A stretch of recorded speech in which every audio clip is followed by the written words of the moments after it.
1% profit every day at 30% profit sa loob ng 30 days. Yan ang pangako ng Signal sa kanilang mga investor. Pero masasabi bang legit ang ganitong klase ng pagkakitaan at maganda ba talagang mag-invest dito sa loob ng Signals? Pag-usapan natin yan.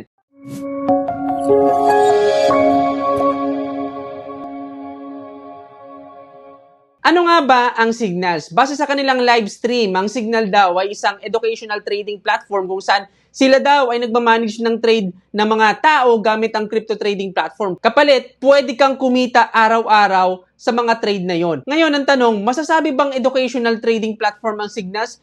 At ito ba ay isang marangal na pagkakitaan? Ang sagot po ay hindi. Ang Signal ay isang uri ng Ponzi scheme na platform. Ibig sabihin, lahat ng pagkakakitaan dito ay hindi talaga galing sa trading. Lahat ng kita ng bawat member ay galing lang sa pera na dinedeposit ng mga bagong recruit. Walang trading na nangyayari o ginagawa ang Signals. Ngayon, bakit ko nasabi na Ponzi scheme ang Signals at hindi totoong trading? Pag-usapan natin yung mga red flag na nakita ko dito. Unang red flag ay kung ano talaga ang Signals. No? Pag sinabi mo kasing educational trading platform, ang pinaka-produkto na ino-offer ng ganitong klase ng business ay mga training, online courses about sa trading o kahit anong klase ng pagtuturo about trading, mentorship, mga learning modules o kaya naman market tool. Pero wala akong nakitang ganito sa Signals. Ang pinaka-ino-offer talaga ng Signals ay investment scheme. Nagsusulisit sila ng investment kapalit ng daily profit. Sa madaling salita, ito ay isang Ponzi scheme. So, hindi totoo na ito ay educational trading platform gaya ng sinasabi nila. Doon pa lang malinaw na ito ay kabilang sa isang scam na platform o sa isang fake na trading platform. Ngayon, bakit ko nasabi na ang Signals ay isang Ponzi scheme o kabilang sa scam na platform? Pangalawang red flag ay kung paano nag-work ang kanilang platform. Base sa Signals, nagtitrade daw sila sa OKX at sa Binance pero walang kahit anong proof na magpapatunay na nagtitrade talaga ang Signal sa live market. Yung mga image na pinapakita nila ay hindi proof na nagtitrade o kumikita sila sa trading kasi kayang-kaya itong i-fabricate o kayang-kaya itong pekein. Kasi dapat ang platform ng Signals ay connected sa live market sa pamamagitan ng API key ng Binance o OKX. Kailangan sync ang bawat trade sa loob ng Signals sa Binance o sa OKX ng real time. Ibig sabihin, makikita mo kung ano yung tinitrade nila sa Binance at OKX at kung may tinitrade ba talaga. O kaya naman connected sila sa public audit na platform para masigurado mo kung meron talagang tinitrade at magkano yung kinikita nila dun sa trade na yon. Pero wala akong nakitang kahit anong connected na live market o connected sa Binance at OKX sa pamamagitan ng API key. Sa madaling salita, yung nakikita mong profit sa loob ng account mo ay hard-coded lang. Sa madaling salita, gawa-gawa lang. Ang ginawa kasi ng Signal, sila yung magte-trade tapos bibigyan ka ng porsyento ng profit doon sa trade na yon. Ang tawag po doon ay pooled fund katulad ng ginagawa ng mga hedge fund institution. Para mas maintindihan mo ng mabuti kung paano nag-work yung ganung klase ng investment program o mas kilala sa pooled fund. Sa totoong pooled fund kasi, ibig sabihin ng isang investment company ay nagsusulisit ng investment katulad sa mga hedge fund, mayroon lang percentage ang isang user sa kabuuang pondo katulad ng stock. For example, para mas maintindihan mo yung legit na ganitong klase ng uri ng pooled fund, ang buong pera, sabihin natin ang buong pera ng company ay 1 million pesos. Yun yung buong trading fund ng company. Ikaw, ang pera mo lang dito, sabihin natin ay 10,000 pesos. So, ibig sabihin, 1% ng buong pera ay pagmamay-ari mo. Ngayon, kapag nag-trade ang company, sabihin natin 2% ng buong pera, 2% ng 1 million pesos ay 20,000. Kapag kumita yan, sabihin natin 80% yung profit, ang buong kita dyan sa 20,000 ay 16,000 lang. Ang profit mo lang dito sa 16,000 ay 1% kasi yun lang yung porsyento ng share mo sa pooled fund o buong pondo. Pero ang profit pa rin ay galing sa close trade. Doon lang kikita. Ibig sabihin kung walang close trade, walang profit. Yun yung totoong sistema ng pooled fund. Hindi po fix. Sa Signals, hindi ganun yung nangyayari. Bakit hindi ganun yung nangyayari? Pangalawang red flag, dahil sa fixed profit. No, paano ba kumikita dito sa Signals? Once mag-invest ka ng $100, kikita ka po dyan araw-araw ng 1%. Walang palya yan. After 30 days, ang pera mo na ay 130.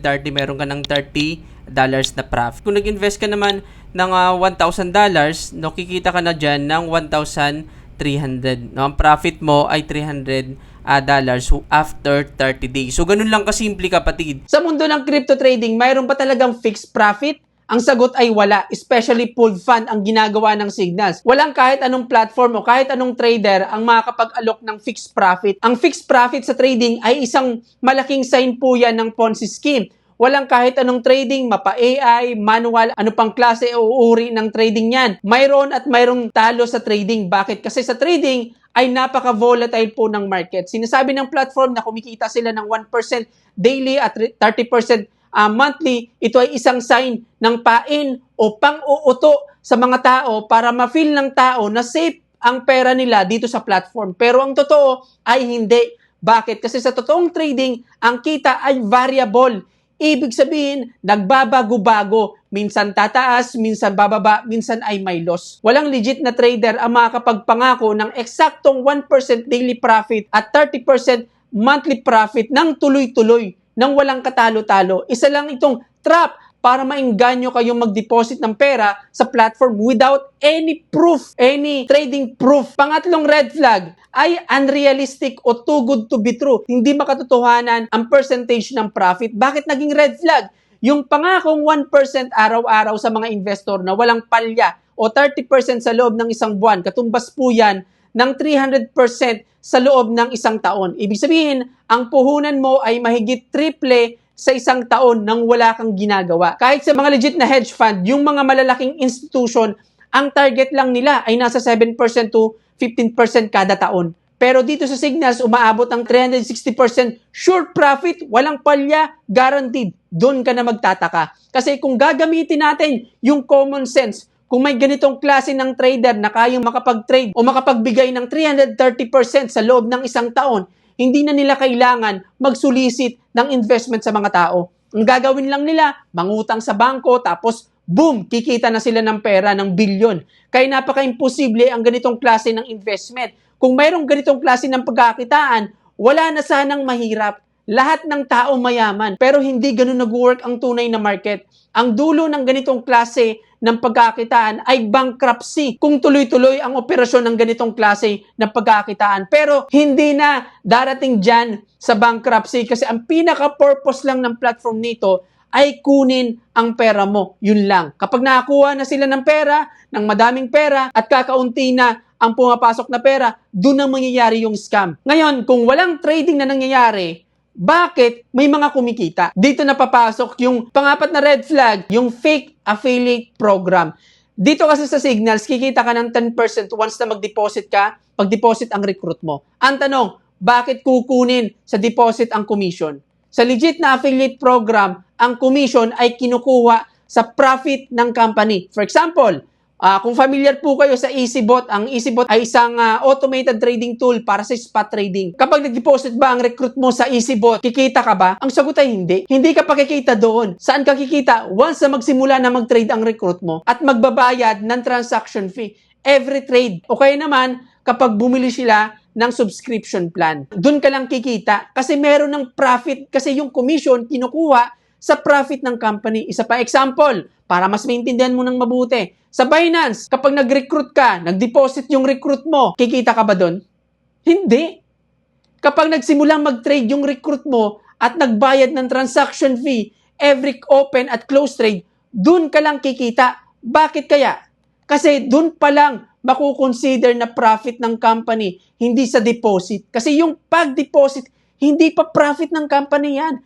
Pera pa yan ng tao. Dito sa Signals, kumukuha na ng commission sa deposit ng recruit. Kahit na hindi pa pera yun ng company, pera pa yun ng tao. Isang sign po yan ng pyramid scheme na hindi nawawala sa isang Ponzi scheme na platform. Kasi ito talaga yung pinaka-source of income nila. Yung mag-deposit ang mga tao sa platform kasi yung pera ay magiging control na nila kung ibibigay ba sa'yo o hindi. Depende sa dami ng recruit o sa dami ng bagong papasok na investor na maglalagay din ng pera sa loob ng platform. Iikot lang yan hanggang wala nang pumasok at doon na mangyayari yung scam.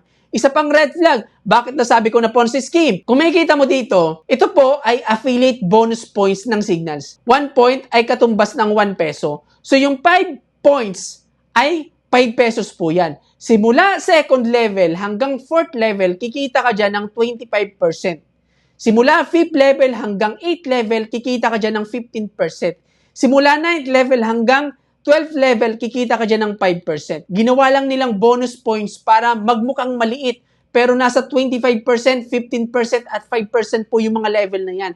Ang tanong, saan kukunin ang mga bonus points na ito? May binibili ka ba para kumita ang company? May binabayaran ka bang tools para kumita ang company? Wala. Hindi sila kumikita sa kahit ano dito, kundi sa pera na ide-deposit lang ng mga recruit mo hanggang 12 level. Wala nang iba. Walang pagkukunan kundi dun lang. Sa deposit lang ng mga bagong recruit. So itong buong affiliate bonus points na ito ay isang malaking sign po yan ng pyramid scheme na hindi nawawala sa isang Ponzi scheme na platform. Walang ganito sa tunay na trading, especially kinukuha ang commission sa deposit ng recruit. Isa pang malaking red flag na katakot-takot sa mga magpa-franchise ng office ng Signals, yung asset management program, kung saan magbabayad ka ng 300,000 pesos para sa office signage setup, fully operational cashier system, at business training, kung saan magiging front kayo ng Ponzi scheme na ginagawa ng Signals. Magkano yung kikitain mo? 2.5% sa cash in at cash out ng transaction at 10% commission sa referral incentives. Ngayon, ang tanong, marangal ba ito? Ang sagot po ay hindi. Dahil ang kikitain ng franchise ay galing lang din sa deposit ng mga bagong recruit. Walang kahit anong marangal na produkto o serbisyo dyan. So, ito yung mga red flag na nakita ko dito para masabi na yung Signals ay isang uri ng Ponzi scheme, isang fake trading at nabubuhay lang sa bagong recruit na magde-deposit ng pera sa loob ng platform. Kapag walang bagong recruit, dito na mangyayari ang scam kung saan ang kikita lang ay yung mga taong nauna, especially yung mga recruiter ng company na ito. So ang review natin dito sa Signals, ito po ay isang Ponzi scheme, fake na trading na kailangan iwasan. Hindi magandang pumasok dito at mag-invest. Lalong-lalo nang hindi magandang i-promote ang platform na ito dahil ito ay Ponzi scheme na platform. Ngayon, ikaw naman yung tatanungin ko, ano yung masasabi mo sa platform nito? Comment mo sa haba ng video na to. So dito na tatapos ang topic natin yan. Hanggang sa muli, I'm Neil Llanto. Bye-bye!